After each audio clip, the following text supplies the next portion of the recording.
Good morning, Tigers. I'm Roland Mitchell, Dean of the LSU College of Human Sciences and Education. Today is LSU Giving Day, and this year's theme is Bold Steps Forward. This theme has special meaning for us in the CHSC.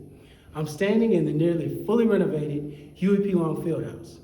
In just a few short months, this building will be our new college home, and we will be stepping forward into a new chapter of our college's history.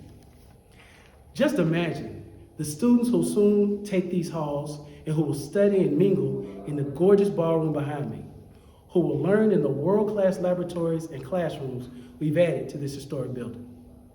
The Giving Day, I invite you to make your mark on LSU history.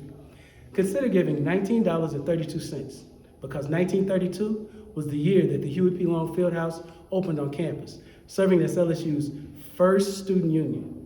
Or maybe you could give $2,012 in honor of the year 2012, when our college was first aligned.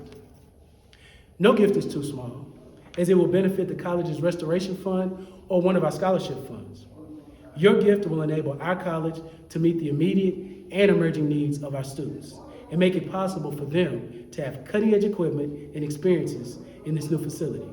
Thank you for your support, and as always, go Tigers and be bold.